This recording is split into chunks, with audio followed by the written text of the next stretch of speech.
네, 여러분 안녕하십니까. 복잡계 강의 두 번째 시간. 오늘은 여러분들 현대차 그룹에 대한 투자 역사나 미래 지도에 대해서 공부하겠는데, 오늘 공부가 저 개인적으로는 가장 중요하다고 판단합니다. 이유는 여러분들 매일 보는 그래프에서는 이런 미래 지도나 큰 직관적인 사고가 안 나옵니다. 그래서 제가 그래프 파지 마시고 투자 역사나 스토리 작가가 돼서 스토리텔링을 계속 그 브레인스토밍 방법으로 해보시라고 그럽니다.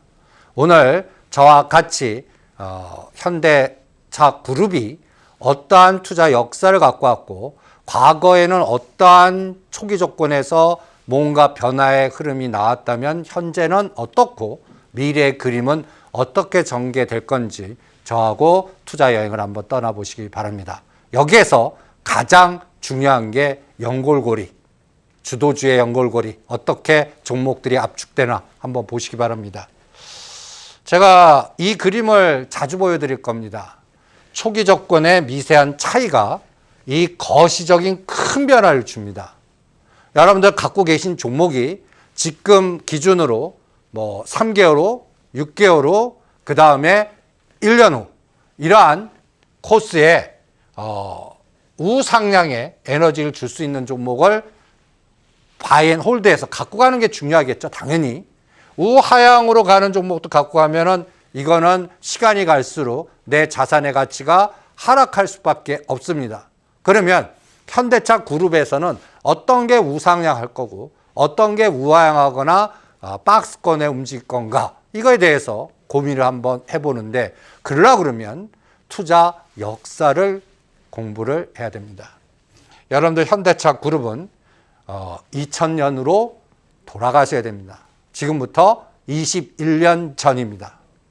여러분들 21년 전에 현대차 그룹이 아니라 현대그룹이었습니다.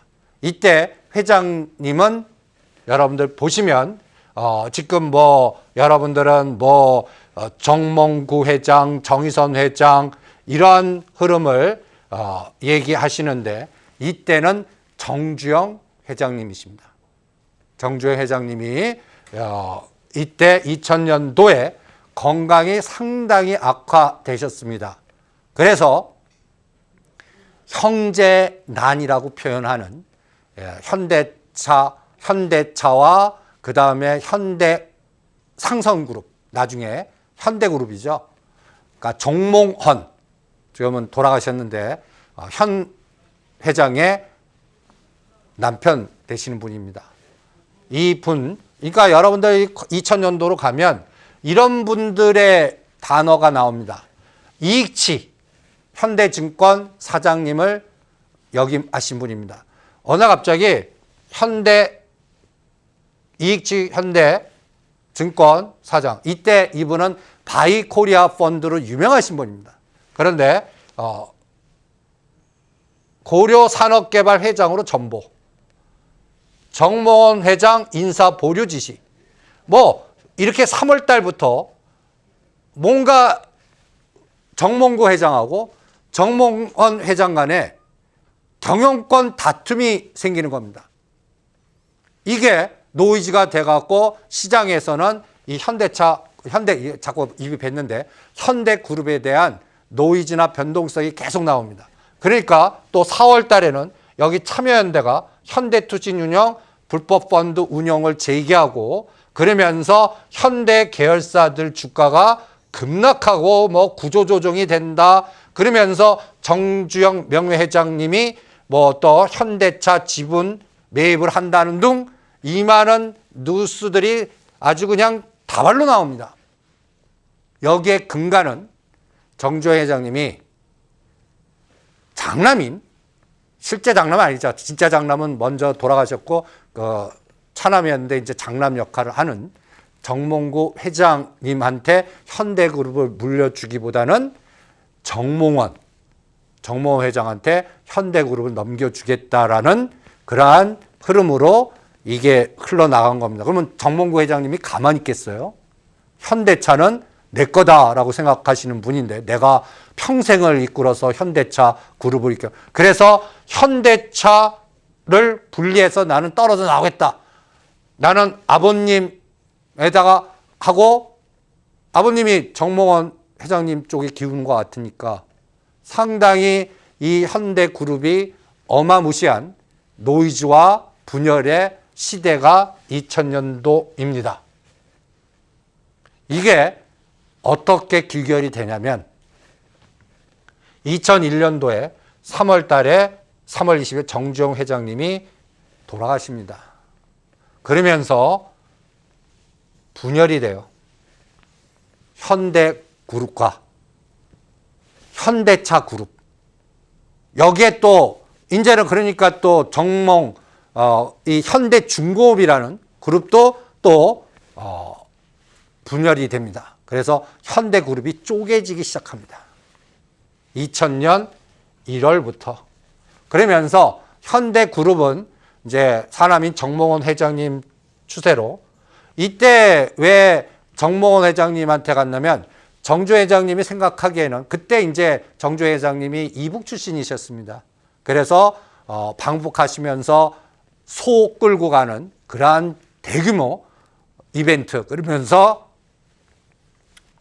북한과 여러 가지의 교류 여기에 이게 바로 금강산 육로관광 시작되고 현대 아산그룹 중심으로 위원회가 생기고 그리고 금강산 내 골프장 신설하고 6월 이 달에는 개성공단 착곡식을 하면서 이러한 그 정주영 회장님의 유지인 대북 정책과 관련된 관광, 개성공단 이런 것들이 일사천리로 갑니다.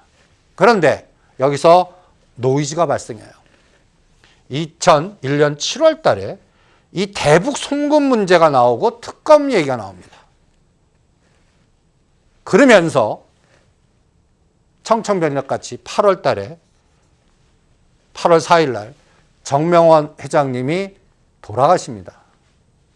투신해갖고 돌아가세요.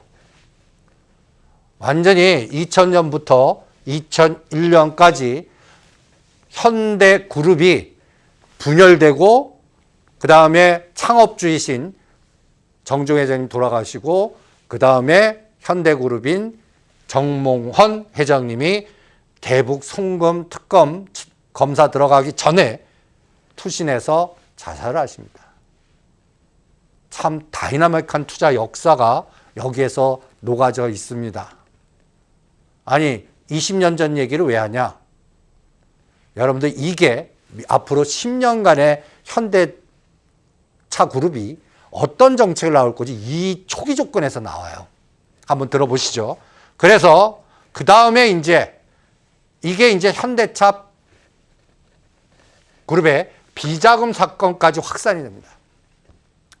이게 또 무슨 얘기냐? 갑자기 2001년부터 해서 이제 어떻게 됐습니까?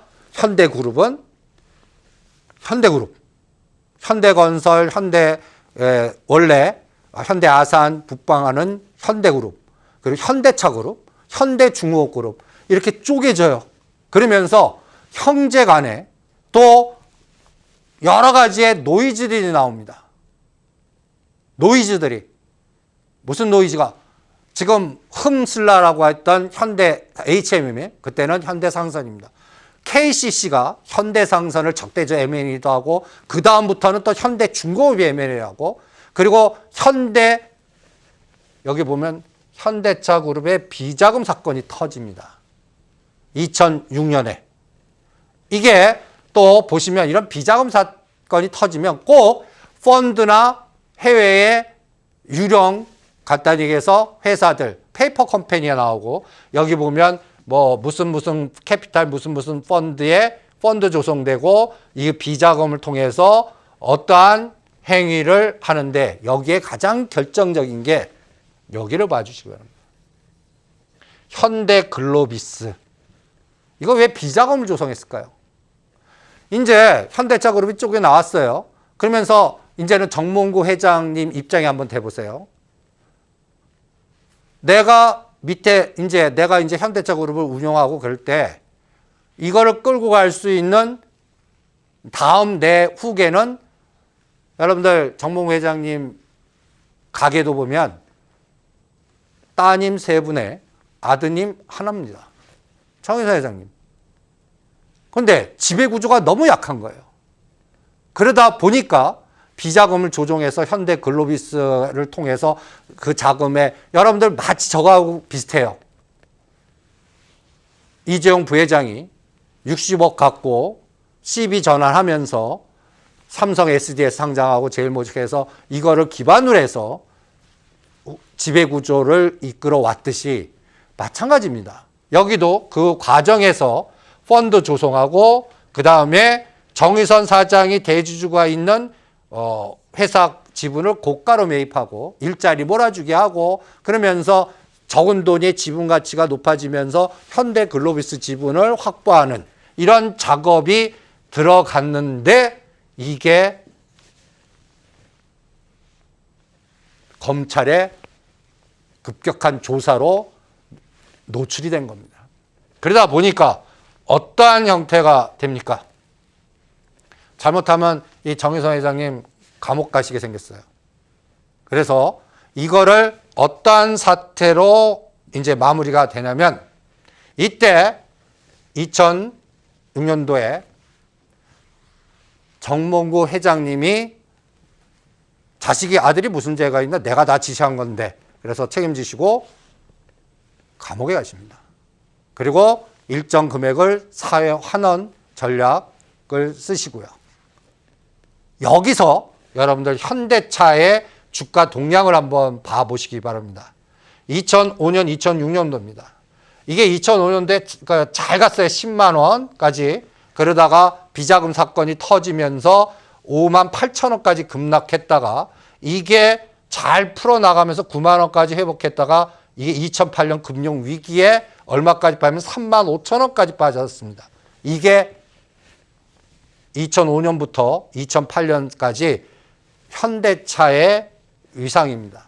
대충 3만 원과 10만 원 사이에서 변동을 주면서 비자금 사태 나오고 그 다음에 또 정몽구 회장님 감옥 갔다 오시고 그러면서 2008년부터 어마무시한 급등이 나옵니다. 2012년도까지요. 3만 원까지 빠졌던 주가가 여러분들 여기 보시면 2011년 6월 달에 25만 7천 원, 2012년도 27만 원, 2013년도 26만 원. 여기서 쌍봉이 나오죠. 이때는 여러분들 2012년 13년도 과거에 타임머신에 가면 그리스 위기, 그리스 파산, 그 다음에 유럽 재정 위기 이런 걸로 난리 쳤을 때 현대차 그룹은 이렇게 독야청청 급등을 했습니다.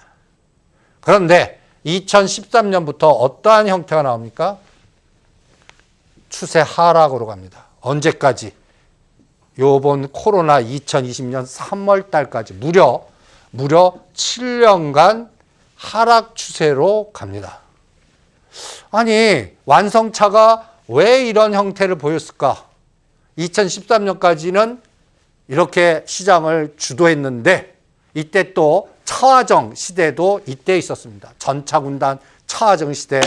그런데 왜 2013년부터 2020년까지는 이런 추세 하락 에너지가 나왔을까? 저는 산업 구조의 큰 변화가 나타났기 때문에 그렇습니다. 뭐다? 테슬라 전기차. 이 주가 보시면 여러분들이 감이 확 오실 겁니다. 테슬라입니다. 지금 보시면 테슬라 여러분들 보는데 2005년과 여러분들 보시면 2005년과 2013년까지는 4불에서 20불 정도밖에 안 되던 주가입니다. 와, 저때 테슬라 사놓고 10년 동안 팔지 않고 들고 있으면 어마무시한 큰 수익률을 냈죠. 이때 4불에서 20불. 그 다음에 요 2019년 초반까지는 20불에서 77불까지 움직였다가 2019년부터 이 70불을 저점으로 해서 900불까지 급등하면서 지금은 조정 파동을 보이고 있습니다. 즉 2013년 고점에서 이 에너지가 산업 구조의 변화에서 전기차, 2차 전지, 그러니까 화석 연료에 석유를 갖고 움직이는 자동차 에너지에서 뭔가 배터리, 2차 전지, 그 다음에 신재생 에너지, 뭔가 새로운 에너지로 시스템이 바뀌면서 완성차 흐름의 현대차가 추세 하락을 하고 그 갭을 태양광, 풍력, 전기차 이런 에너지가 대체하면서 2019년부터 2020년에 이렇게 큰 꽃을 폈다는 얘기입니다. 그런데 다시 한번 현대차로 가보시죠. 현대차 여러분들 보시면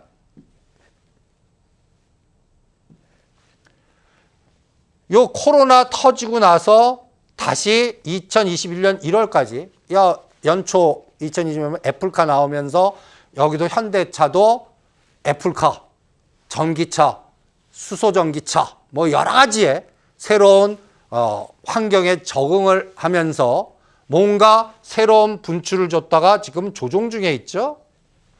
그러면서 2011년부터 13년까지 고점의 영광을 뚫었다가 지금은 조정을 하고 있습니다. 그러면 이제 하나하나씩 들여다보시죠. 이때 또 어떤 현상이 나왔냐면 아까 현대그룹이 현대차, 현대중공업, 그럼 현대중공업이 갑자기 또 적대적 M&A 시작합니다. 이때 2006년도입니다. 현대중공업이 갑자기 현대상선 1900만 주, 주당 18,000원에 M&A를 하고 현대중공업 이 적대적 M&A 노르웨이 골라 LNG 펀드가 보유하고 있는 걸 갑자기 인수하면서 현대그룹을 공격을 합니다. 현대상선 M&A. 그러니까 현대그룹은 난리 났죠. 이때 이제 총 그래서 27%를 확보합니다. 그런데 현대그룹은 현대엘리베이터가 17% 갖고 있고 현정은 회장이 3.4% 있고 우호 세력인 케이프포춘이 이때 10%를 들고 있어서 30%. 간들간들하죠. 여기에서 이제 현대중공업이 현대상선을 갖고 가는 거 아니야 하면서 시장에서는 또 노이즈가 많으면서 또 M&A가 붙고 하면 또 현대상선이 급등하고 막 이러거든요. 이런 상황이 또 이때 연출이 됩니다. 2006년도에. 그러니까 정조 회장님이 돌아가시고 나서 현대그룹은 쪼개지면서 뭐라고 할까요? 경영권 다툼이라든지 계열사 간의 공격적인 M&A라든지 이런 것들이 전개된 이러한, 그러면 얼마나 상처들을 입었겠습니까? 간단히 얘기해서 같은 아버지의 뿌리에서 난 분들인데 기업의 경영이나 이런 거에서 목숨 걸고 싸우고 있는 거예요. 돈의 싸움이 형성된 거죠. 이 싸움이 이 결과물을 만듭니다. 여러분들 지금 흠으로 바뀌었지만 2006년도의 주가를 보세요. M&A가 들어오면서 여기 보시면 대충 이때 가격으로 뭐 4만 원, 5만 원짜리가 10배, 35만 원까지 급등하고 M&A하고 막 난리치죠. 근데 결론은 어떻게 돼요? 감자하면서 산업은행으로 인수가 됩니다. 이때 과정에서 현대건설 매각하게 되고 현대상선 매각되면서 대그룹 반열에 있던 현대그룹, 그 다음에 현대상선 그룹으로 바뀌었다가 지금은 현회장, 이제 중소기업 정도 수준으로 쪼그라들으셨죠. 이러한 투자 역사를 거칩니다. 그러면서 이게 산업은행으로 넘어갔습니다. 이 넘어가는 과정에 감자도 합니다. 그래서 결론은 3, 4천 원까지 빠졌다가 지금 이렇게 급등을 한 상태입니다. 그래서 흠슬라 얘기까지 듣는 거죠.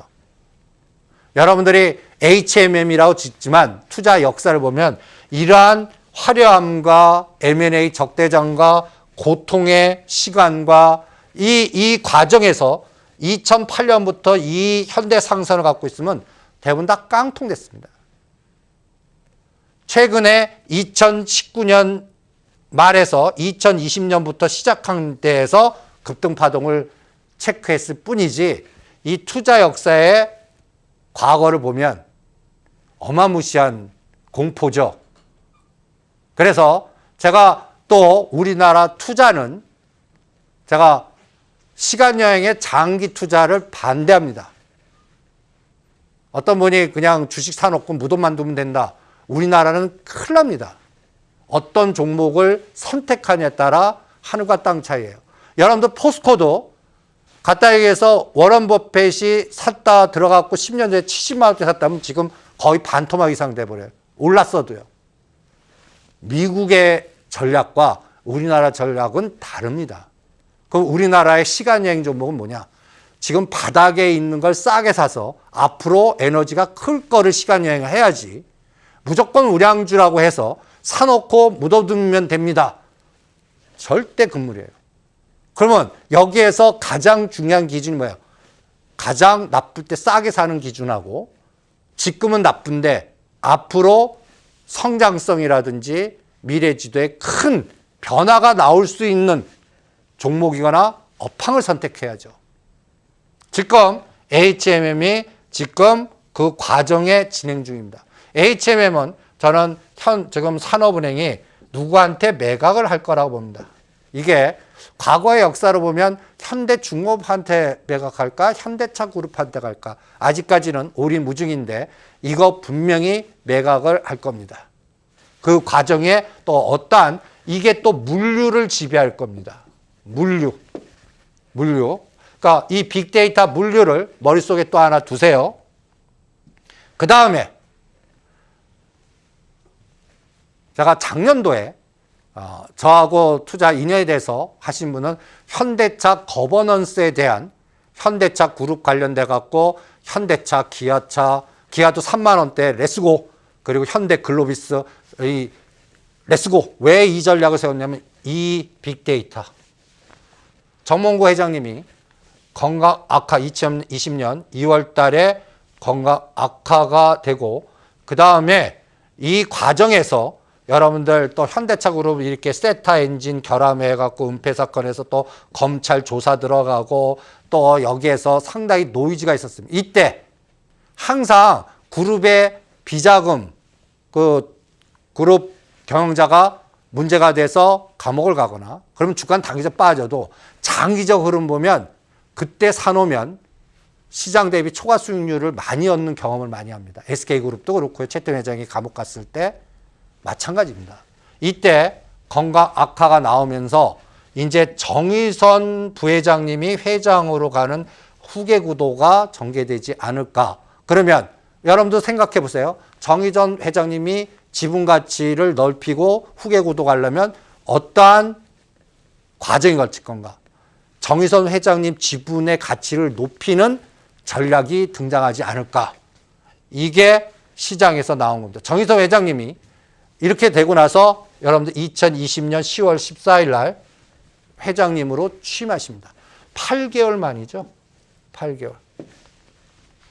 그러니까 건강이 악화되시고 문제가 되니까 8개월 후에는 이제 부자에서 회장님으로 가십니다. 이 사이에 여러분들 주가가 어마무시한 에너지가 등장하기 시작합니다. 여기에서 여러분들 정의선 회장님이 회장님 되면서 하신 일, 빅베스를 합니다. 그동안 문제된 세타 엔진 적자 부분 다 털어! 그래서 적자를 형성하게 됩니다. 그러니까 내가 회장 되기 전에 그동안 과거에 털었던 인적 자산, 물적 자산, 그리고 이걸 구조조정이라고 그럽니다. 그거를 빅베스로 털어내십니다. 그러면서 여기를 잘 보시기 바랍니다. 제가 그럴 때 정의선 회장님이 개인으로 갖고 있는 지분가치 순으로 우리가 전략을 매수하자. 여러분들 정의선 회장님이 제일 많이 갖고 있는 게 그때 현대글로비스 23%. 23%. 이때 주가가 바닥에서 10에서 12만 원에 놓을 때 이게 거버넌스로 22만 원까지 급등합니다. 정의선 회장님 취임할 때 간단히 해서 6개월 만에 요 따블이 갑니다. 6개월 만에요. 그리고 그 다음에 제가 20만 원 넘을 때 매도해서 그 다음 지분 많은 순으로 바꿔요. 그 다음은 현대 엔지니어링인데 요거는 비상장입니다. 그러면 그 다음에 제일 많은 게 여기 나오죠. 현대 오토 에버 9.5. 요게 5, 6만 원짜리가 16만 원까지 갑니다. 그 다음에 현대 위아, 그리고 마지막으로 기아차 현대차까지 2021 1월까지 기아차는 3만 원짜리가 애플카 모멘터 10만 원까지 갑니다. 3만 원까지가 10만 원까지 가요. 여러분들 이게 현대차 그룹의 거버넌스라고 제가 표현하는데 이게 지분가치, 담보가치 높이기입니다. 담보가치.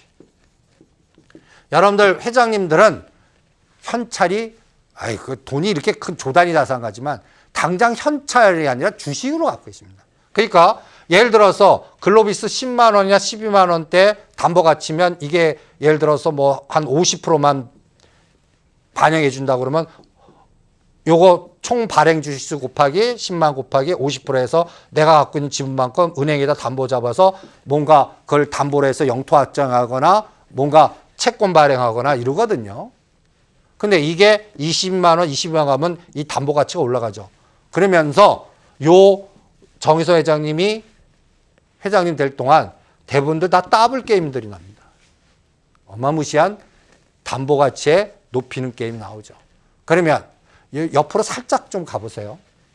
정몽구 회장님이 어때요? 여기 정성이, 정영이, 정윤이 이렇게 우리 정의선 회장님. 그러면 정성이 이분은 여러분들 이노션 현대사그룹의 광고, 그 다음에 남편 되시는 분이 유명하신 분입니다. 대전 지역의 선병환, 그리고 코렌텍 이런 쪽의 에너지. 그래서 코렌텍과 이 이노션 이거를 지배하고 계시고요. 정영이 이분은 현대차그룹의 금융 부분. 남편이 우리가 오히려 남편이 유명하시죠. 현대카드 사진에도 많이 나오죠. 이 에너지. 그리고 정윤이 이분은 잘 등장을 안 하시는데 호텔 해비치 이걸 운영하면서 각각의 구분이 됩니다. 그러면서 현대차그룹은 이 정의선 회장님으로 지배구조가 됩니다. 그러면서 부회장에서 회장을 하면서 지금까지 왔으면 이제 제가 오늘 강의 하이라이트로 갑니다. 이때 먼저 한번 보세요. 현대글로비스 9만 원, 10만 원짜리가 어때요? 상장 처음입니다. 그 다음에 37만 원까지 2014년에 갔어요. 머릿속에 잘 기억하세요. 이게 최고치가 어느 거. 그리고 금년 3월 달에 급락했다가 22만 원 가면서 여기서 잘 못 가요.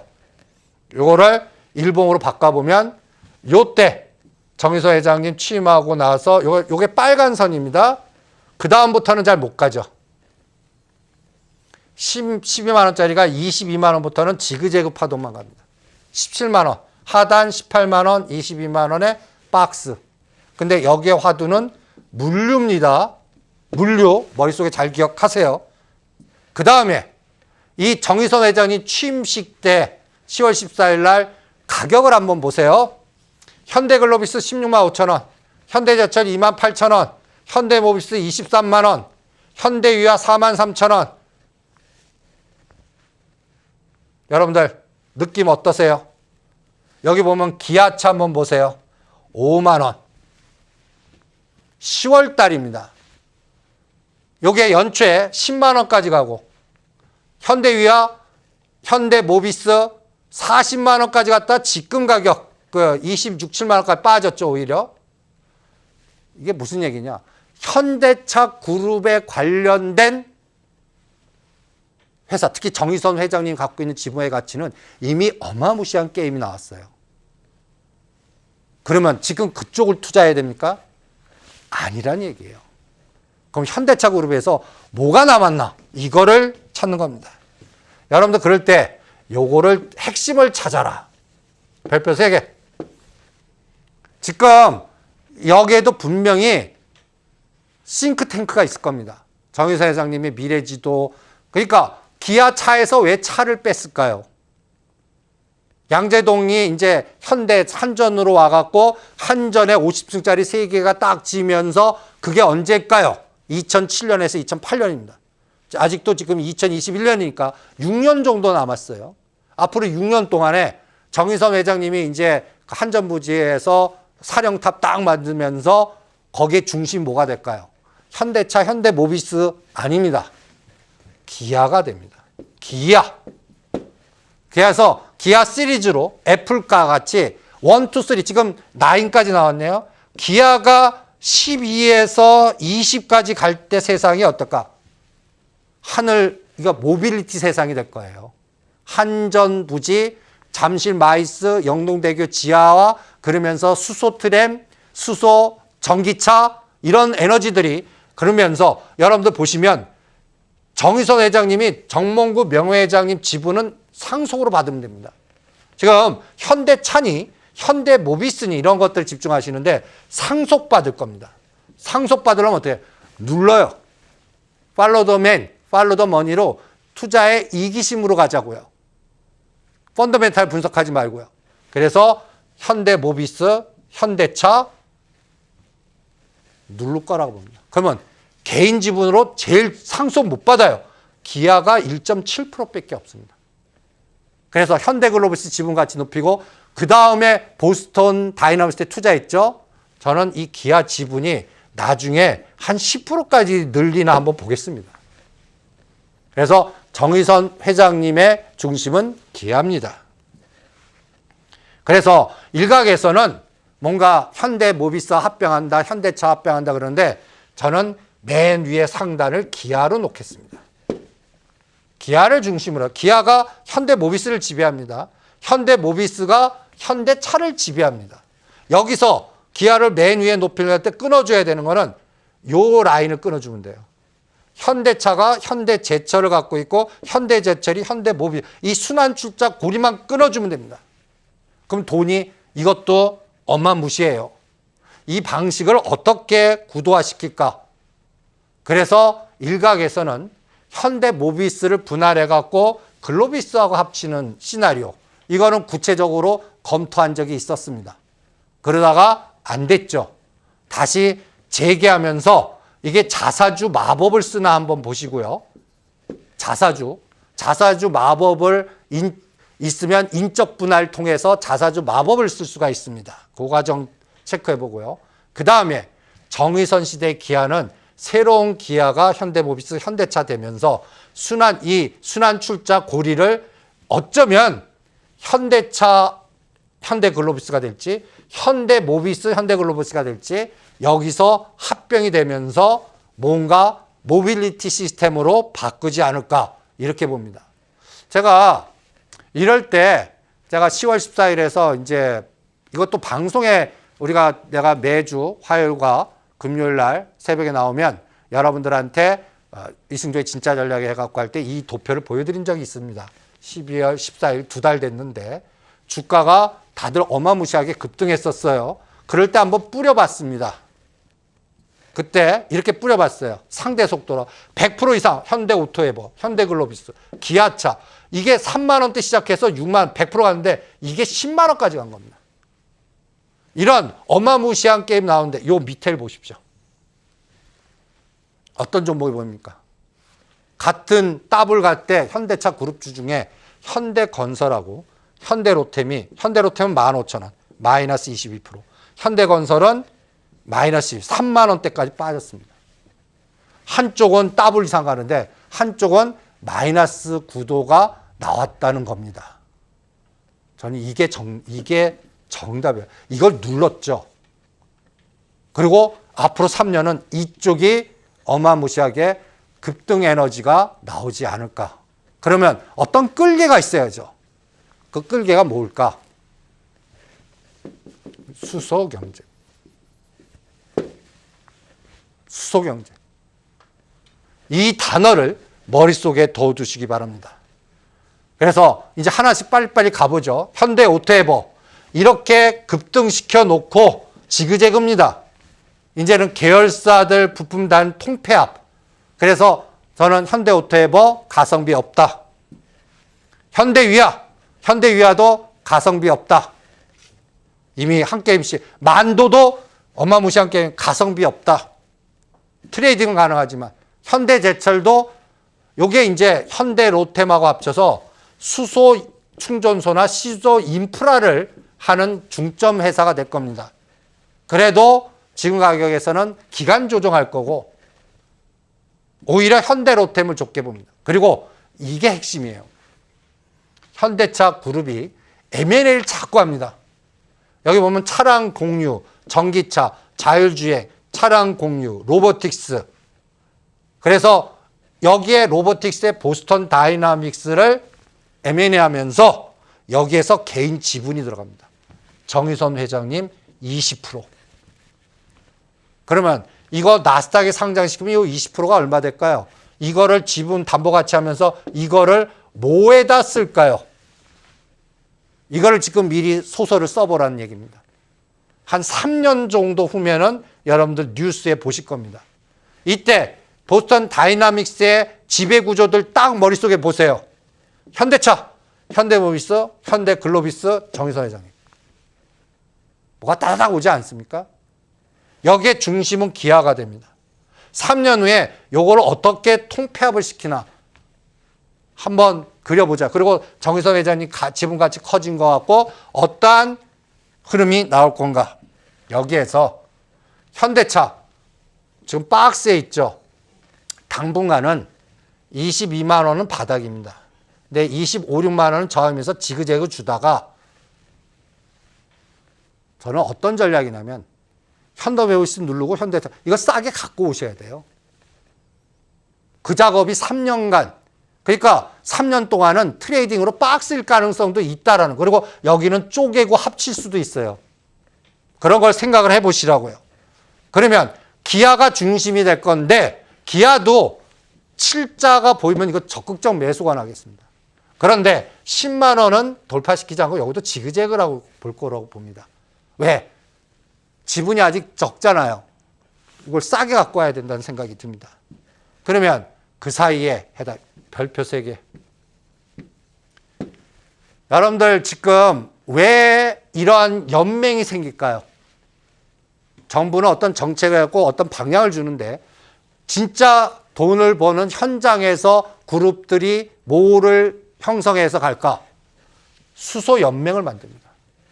현대차, SK그룹, 포스코, 한화, 효성, 우리나라 10대 제품, 여기에 한국가스공사도 들어갑니다. 그러면서 이쪽 관련된 종목들 하나씩 보세요. 여기에 수소 인프라가 어떻게 되냐면 이게 또 여러분들 우리 아파트에 심지어는 에너지를 제공하는 지역 난바, 여기에 LNG, 물류, 수소 물류, 수소 LNG, 여기에 또 현대차는 수소 연료전지, 현대모비스 수소 연료전지, 현대제철, 현대로템 수소 충선 인프라, 수소 트램, 현대글로비스 수소 물류. 그래갖고 여러분들 어떤 그림이 그려지냐면 저는 이 현대로템 이게 지금 2만 원대 하죠.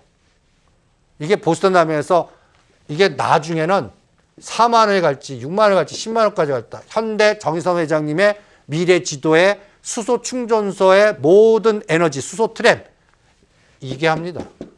그게 2만 원짜리입니다.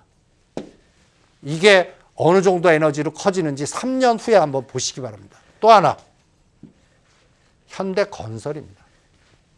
현대건설. 저는 이거 10만 원 무조건 넘는다라고 봅니다. 그러니까 여러분들 내공이 세시면 한전 부지에 50층짜리 건물 질 때까지 바앤홀드입니다.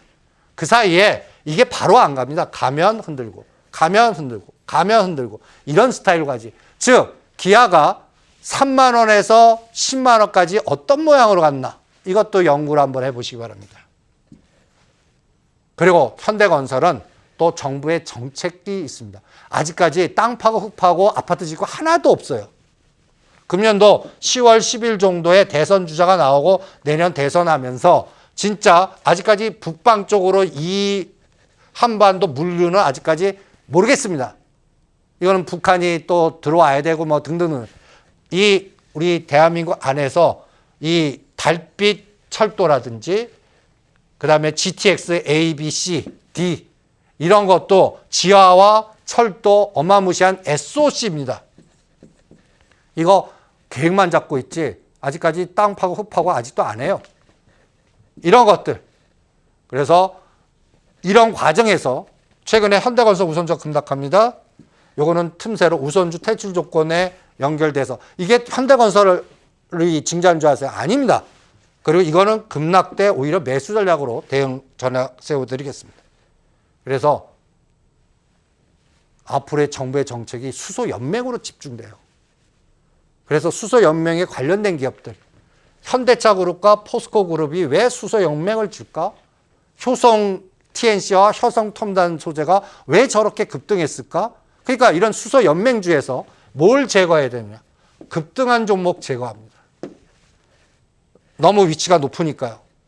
그리고 물류에는 글로비스가 이제 쉬었죠. 한 8개월. 다시 글로비스가 중심이 돼서 또 가나 보시고요. 정의선 회장이 개인 지분이 제일 많은 거니까. 그 다음에 현대로템 이런 거를 이제 막 보십니다. 전국에. 수소 플랫, 충전 인프라 이런 것들. 그 다음에 이 그림이 저는 해답이라고 봅니다. 이거 몸에 꿈의 도시 같죠? 근데 이 날아다니는 운반체, 모빌리티, 로봇, 그리고 트램, 수소 트럭. 이게 한전부지의 건물 중심으로 이런 인프라가 세워지는지 이게 현대차그룹 수소경제 인프라 스마트시티의 전형적인 미래 지도가 아닐까 이렇게 판단을 합니다. 그래서 하나씩 이 수소 밸류체인 여기서 하나씩 보시죠. 포스코에는 포스코 강판이나 포스코에는 너무 급등했습니다. SK도 너무 급등했어요. 그리고 여기는 SK ENC가 있는데 비상장이에요. 그리고 효성그룹은 여기도 효성 TNC 여기 효성 첨단소재 너무 급등했어요. 그러니까 이런 급등한 것들을 빼고 하다 보면 롯데케미칼 남았고 현대로템, 현대건설 남았고 포스코에서는 스마트시티의 포스코 ICT가 남았더라고요. 남은 종목들을 샘플링 하는 게 어떤가. 그래서 결론을 내보죠. 여러분들 제가 2000년부터 이제 정몽구 회장님이 건강 악화되니까 형제 난되면서 2001년 3월 달에 사망하시고 그러면서 쪼개지고 거기에서 또 형제 간에 여러 가지의 분쟁 나오고 M&A 나오고 이러면서 또 여러 가지 또 후계구도 만들려니까 2006년도에 정몽구 회장님이 비자금 사건으로 감옥까지 갔다 오시고 이러면서 차곡차곡 결론은 뭐예요? 정의선 회장님 시스템까지 온 겁니다. 그러면 이제 정의선 회장님이 지배구조를 튼튼히 하면서 뭔가 큰 그림을 가려면 뭐 해야 돼요? 정부의 정책 방향성과 그 다음에 이 앞으로 3년간은 한전부지에 집중해야 돼요. 그리고 건물 짓고 거기를 중심으로 해서 수소 인프라, 수소 경제의 기반을 잡고 거기에 중심되는 종목이 현대건설, 현대로템 이겁니다. 이 에너지가 우리 대한민국의 미래 지도의 큰 틀, 즉 우리 대한민국도 앞으로 3년간은 저는 대한민국 개조론이라고 표현하는데 이 한강 스카이라인이 싹 바뀔 거라고 봅니다.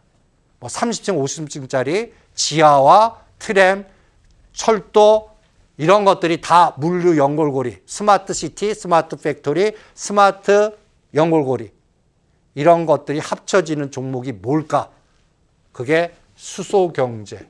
플러스 수소 인프라, 스마트 시티, 데이터 트랜스포메이션 이런 단어와 연결된 기업들 이런 것들을 여러분들이 집중해서 투자하는 게 앞으로 시장의 미래 지도를 얻는 지금은 가치가 요만한데 앞으로 3년 후에는 어마무시한 큰 에너지로 바뀌는 하나의 전환점이 2021년도 지금이 아닌가. 그리고 이 시동의 속도는 내년 대선 3월 9일이죠. 거기에 이제 어떤 분이 대통령이 되시는지 보고 그때부터 한전부지 건물 질 때까지가 속도를 낸다. 이렇게 판단합니다. 오늘 현대차그룹의 초기 조건의 경로 상황을 쭉 보시면 앞으로 3년에서 5년의 그림을 여러분들이 스토리텔링으로 그려보실 수가 있을 겁니다. 거기에 종목별 속도는 모르겠어요. 그러나 이러한 큰 그림에 지금은 미랄 같은 주가 수준인데 앞으로 어마무시하게 큰 가치의 변화를 주는 종목들. 그게 수소경제 인프라다. 거기에 핵심이 현대건설, 현대로템, 그리고 기아, 글로비스, 정의선 회장님의 지배 구조에 관련된 그리고 꽃을 피는 거는 보스턴 다이나믹스가 나스닥에 상장되는 시점. 그게 건물 짓는 시점하고 딱 맞아 떨어지는지는 한번 지켜보시기 바랍니다. 오늘 강의의 핵심입니다. 여러분들 투자에 오늘 강의를 많이 들으시고 많이 참고를 해 주시기 바랍니다. 감사합니다.